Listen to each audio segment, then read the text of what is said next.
Hello, my dear. Rhonda Constant, your favorite hometown medium, physical energy healer, oracle card advisor, paranormal investigator, voice for your loved ones. I got my voice back. I lost my voice last week, so that's why everybody's kind of getting pushed. Everything's getting pushed behind because I couldn't talk for a week, so I'm a little raspy, so I hope you can understand me. Oh, now that. All right. Anything that happens while I'm doing a reading is meant for you. It's an Amber Alert. I don't know why. It could be the screeching of it. So I'm not sure how this fits in, but anything that happens while I'm doing a reading, and as soon as I got started, here it comes. So it could be the screeching, that noise that, that the phone makes. I don't know if you get the Amber Alert on your phone. It could be something about an Amber Alert. It could be something about a child missing. I hear it could be somebody missing a child. I know that's kind of vague and that's kind of out there, but or did Grandma Nancy, did she lose a child? I'm not sure how it fits in. But anyway, it fits in there somehow. You've done this before, you know how this works. But I just like to remind you, this is not an exact science. Sometimes you'll have to stretch it outside the box. If it doesn't make any sense now, just keep it in mind. You'll either remember it later, see it later, or somebody else will validate it for you later. This is Grandma's show. So, within reason, she can do or say anything she wants to.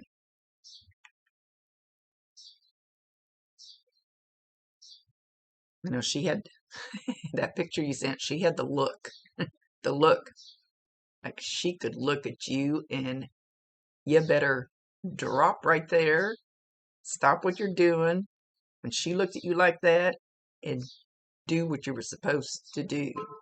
Like she was the matriarch. She was the boss of her house. This is the way it's going to be. And everybody, but inside, I won't say she was a marshmallow, but she didn't quite get to marshmallow. But she had a whole lot of love for family, for the things they should do, the way they should do them, they should be done right.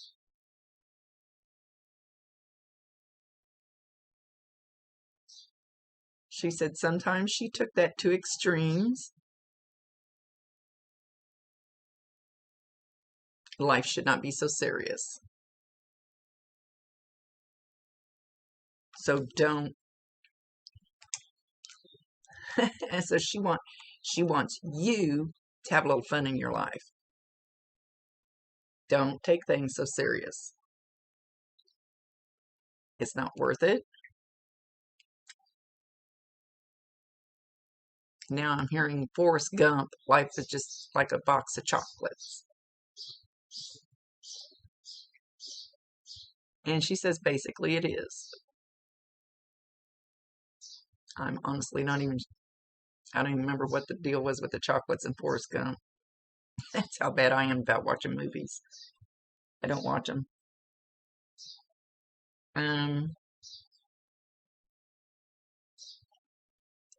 Grandma is showing a fresh apple pie coming out of the oven, and oh my gosh, this looks delicious.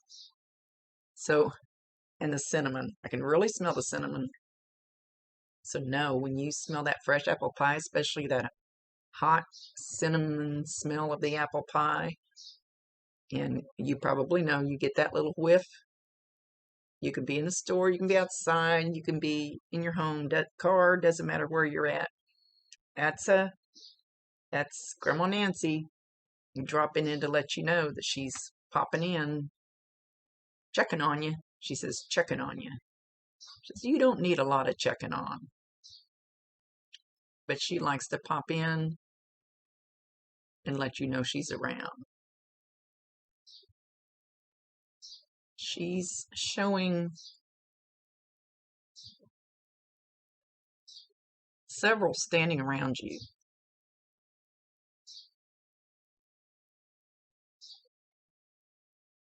I'm trying to see who they are. I can just see that there's several, but they're not real clear. It's almost like they're standing like several behind you. And it seems like every time I do a reading for you, it's like you're sitting there looking out this window, looking at some trees or something. I don't know where you live, but it seems like I always get the same scene. And these people are standing behind you, not because you really need them, not because you need protection, not because you're not doing good, just because they love you. They like being there with you.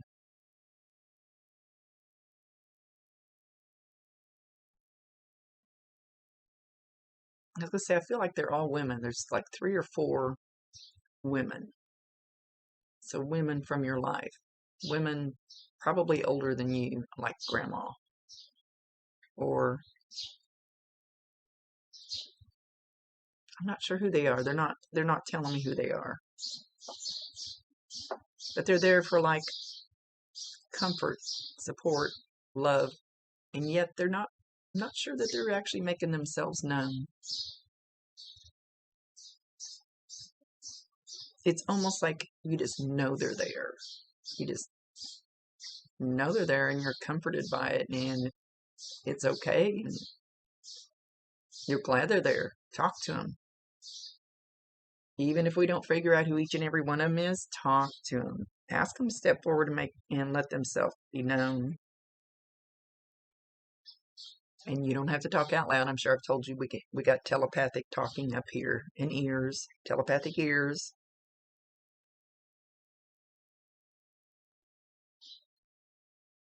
So, mm-hmm.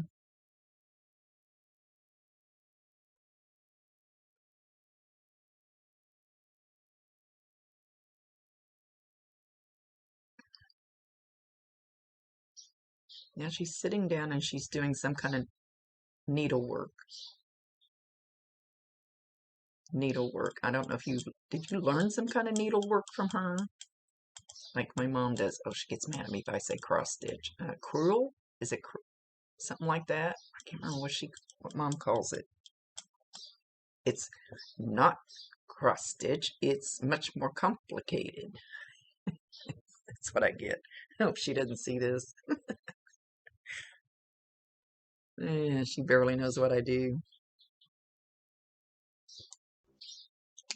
Okay, so now Grandma's showing herself. I don't know if it's her apron or her dress that she kind of picks up from the bottom and she kind of holds it out. And she's got eggs stacked in there and she's collecting the eggs and carrying them back to the house like that in her apron or dress or whatever it is. So even if Grandma didn't do this, maybe you did this. Maybe you've done this. But I'm guessing it would be Grandma because we don't usually wear dresses nowadays to go out and collect eggs. I don't remember the last time I had a dress on. And Grandma's showing I'm going to call them white pantaloons. I don't know for sure what they're called. Long, white underneath her dress. Kind of with the elastic, not down to the ankle, but past the knee, kind of with elastic at the bottom, and a little ruff around it, a little ruffle. When it's not really a ruffle, but anyway, you probably know what I mean. So this was her. I guess they're panties. They're not really panties, but they cover part of the leg underneath the dress. I don't know, but they're pants, kind of. Like I said, pantaloons. I don't know what they are.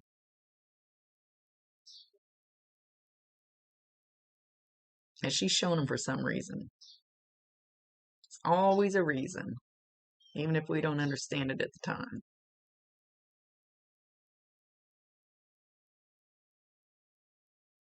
You're very pretty. You're very big-hearted.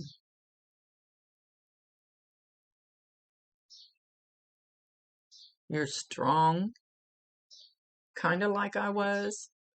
but you're much, much softer than I was. And that's okay. That's perfect. Grandma's really like mellowing softer as she's saying that.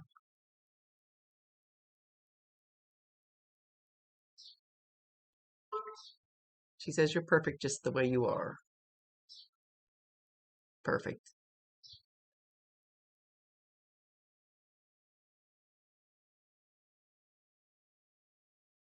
She says you also know there's an angel that stands close to you.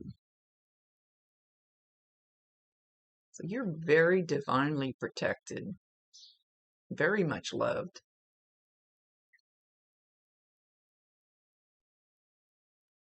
And I don't know exactly what the angel's purpose is. I mean, a lot of us have angels around us and we don't even know it. People say, and I work with the archangels. People go, oh, well, they're too busy to talk to you. No, they're not. They're multidimensional beings. That's their job. They can be multiple places.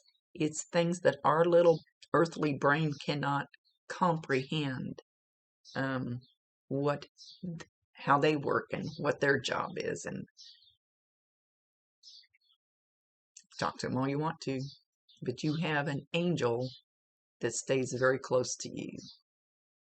Wouldn't exactly call it a guardian angel, but it could be.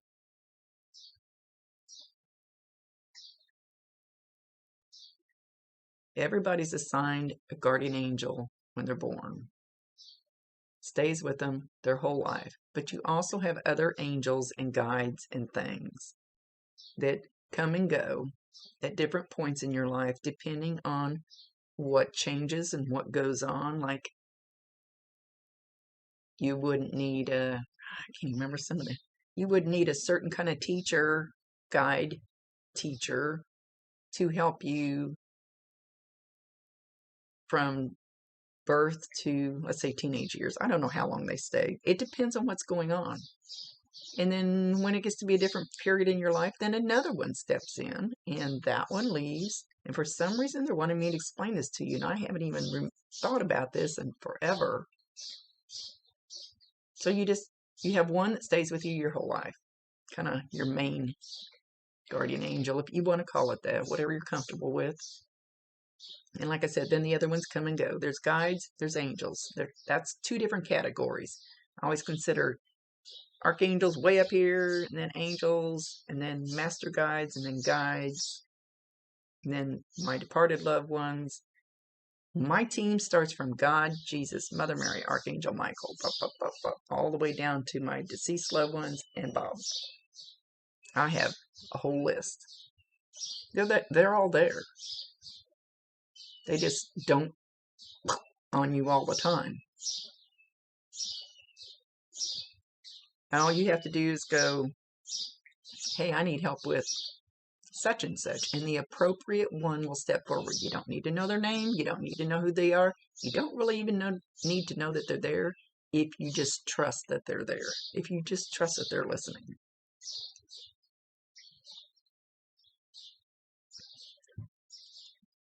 I have Archangel Michael at my back every morning, and I ask him to put his wingtips on my shoulders, and I just feel him push over here, so I'm not sure why he's doing that. He's trying to remind me of something, and I'm not sure what it is. He's at my back every morning. My friend, who's a medium, he's at her house every day, all day. He helps when I go down there for healings. It's her Michael, my Michael. It's everybody's Michael. Okay, you have some kind of a keyboard, like a little piano organ thing. Maybe you used to have one, or maybe somebody in your house has one, or somebody around you has one, or you just bought one for somebody, or something about this little keyboard, or maybe you just listen to that kind of music.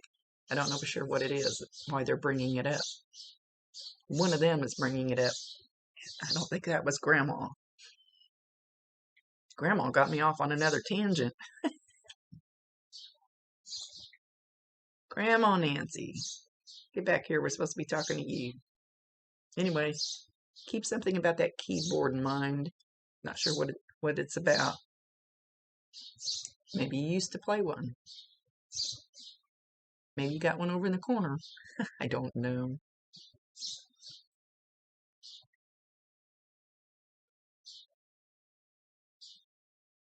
She said basically her job was to cook and clean, which was normal back in that time. Of course, she showed gathering the eggs. Of course, it's like my grandma. She did the canning and picked the grapes, made the jelly, had a huge garden. So she's reminding me, she's correlating with my grandma. So she must have done the same type of thing. My granddad had a milk cow. But she didn't really mess with that. That was his job. So I'm not sure why your grandma's reminding me of all that stuff my grandma did. That other than maybe it was similar to what it was in her house. Oh, oh, and the big wooden spoon. The big wooden stirring spoon. It could be used like a weapon. It would whack you on the butt if you got out of line. I forgot about that.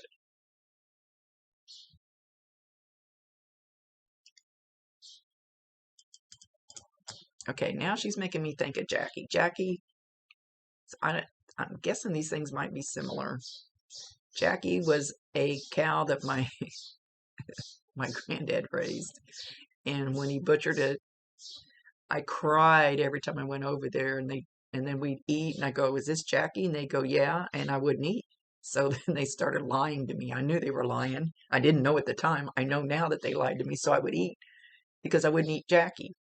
It had a big brown nose. I'd go up and pet its big brown nose over the fence. I loved Jackie. And then they butchered it. And I was just a little kid. So maybe there's something similar in that story that Grandma's reminding me of to tell you. Maybe she had cows. Grandma says, don't take no shit off of anybody. And if you need any help, call on me. I'll back you up. Don't take no shit off any. Oh, she's holding that damn spoon. That wooden spoon. Ooh, that thing scares me. Don't take no shit off anybody. And honestly, if somebody's bothering you or something, call on her. She'll be there. You may not realize it, but she'll be there to back you up. Now she's showing a horse and buggy, and she's showing the whip that, like, it has to be kind of a long whip. Not like a big bull whip, but like a long stick with a kind of this much of it's kind of a whip that you kind of swat the horse on the ass because you're not sitting that close to it. So maybe Grandma had a horse and buggy at some point. She's shown that whip, though. I think she could use that whip pretty good.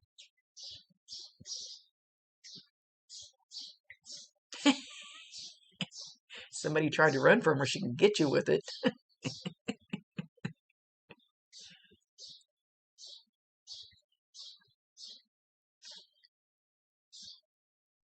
She says she came from when the times were a lot of hard work. Let's put it that way. A lot of hard work. It's all manual work. It's not this foo-foo stuff like we have now. Push a button. Push a button, our TV comes on. Push a button and, this, that, another thing work. You had to do everything by hand. And she wasn't afraid of work. She's talking a lot about herself. She's not really talking about you. We need to get her switched here. Grandma says you have kind of a simple life, and I'm not sure exactly what she means in what way, but you have all you need. You basically have all you want, but you definitely have all you need. And you seem to be perfectly fine with that. Yeah, we kind of get carried away with the worldly goods.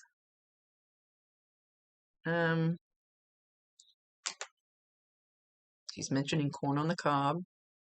Or she might be reminding me, we went camping last weekend. I left my corn on the cob in the camper. Got to bring it in here so I can cook it.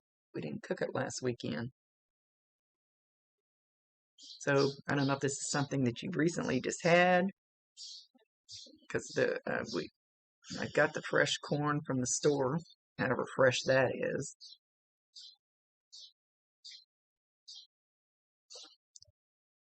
I don't know if she's validating you just had some, you grew some, you just got some, you want to eat some, you just I don't know what she's validating for sure. Or maybe she just always had it and you like to eat it at her house. Okay, so I just heard a helicopter fly over. Like I said, anything that happens during a reading that catches my attention is meant for you. And when I hear a helicopter, the first thing I think of is life flight. But that was me. What then Grandma flashed was somebody in the military. Somebody in the military, I don't know if it's close to you, close to her, or both, that is in the military that would be on a helicopter or flying a helicopter. Maybe they may not still be in the military, but she's acknowledging somebody. A young man. I think it's a young man. So, and it could be somebody that's in the military now that you worry about.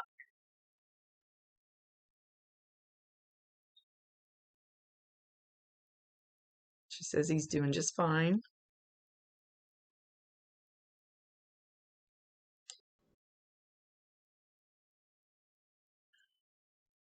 So I'm not sure what she's talking about now.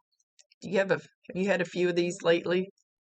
I don't know how I got that. I got a heck of a bruise there, but seems like as I don't know. I have no clue how old you are. No clue who you are. But the older I get, the thinner the skin, the more of these I get from just bumping something. So I feel like she's saying that you get them sometimes. I have no clue where I got it.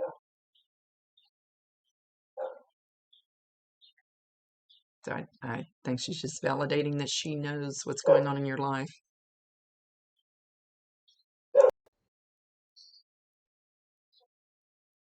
Is somebody named after Grandma Nancy?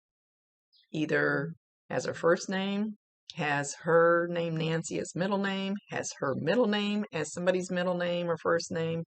There's some name, type of namesake, something going on, and she's acknowledging that. And it may not be in your family. She's not saying. She's gotten very mellow. She kind of came in like a lion, but she's very mellow, very, very confident, but mellow. She's good to go. Armory, ARMORY. That could be going back to that helicopter thing. I'm not sure. That's a military reference or National Guard reference or where she's going with that. Now she's talking about somebody playing the flute. Playing the flute. Piccolo, flute. I don't know who she's validating. Maybe she did. I don't know that they had flutes back then. Maybe you did. Maybe one of your grandkids, somebody in the family. She's validating somebody playing the flute. So whoever that is, she's validating that she knows. She says you need to wear your sunglasses more. When you're looking out the bright window, when you're outside, driving, whatever it is, you need to wear your sunglasses more. It's hard on your eyes. You need to be more careful with your eyes. The sun is very harsh, she says. Surprised she's not griping at me. I'm not very good at that. They tend to gripe at me during readings too, while they got the chance.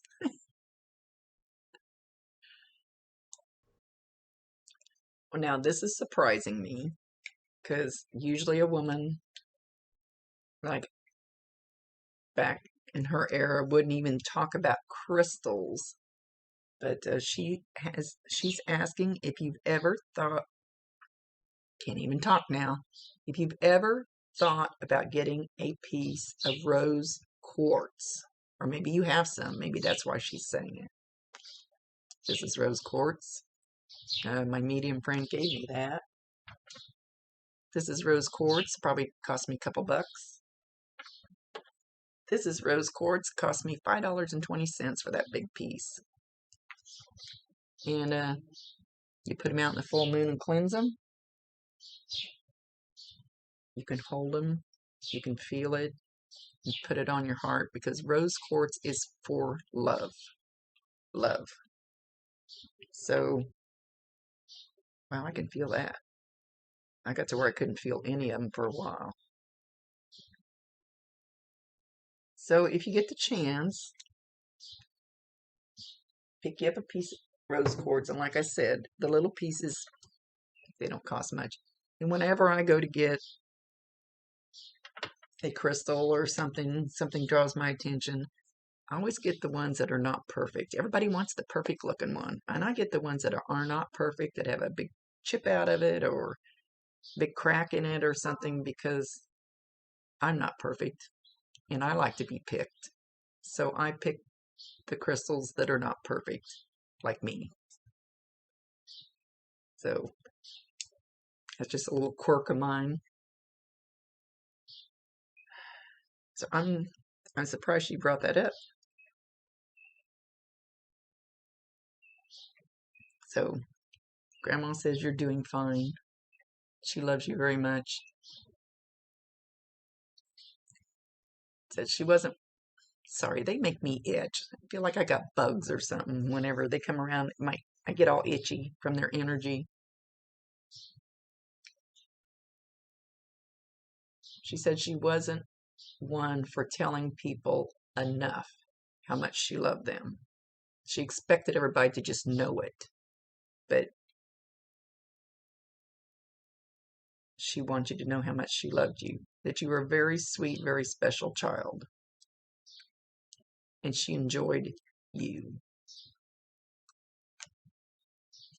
You know, even if she didn't know you, she still knows you. I mean, even if she was gone when you got here, she still knows you.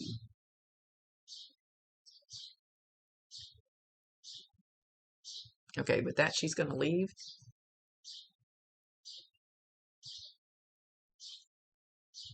She's kind of flashing her skirt up, showing me her little white pantaloons, or them long, whatever the heck they call those things back in the day.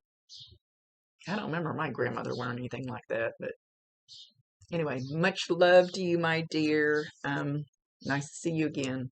Rhonda Constant, your favorite hometown medium, physical energy healer, oracle card advisor, paranormal investigator, voice for your loved ones. At least I got my voice back. I can go back to work. See you later. Love you.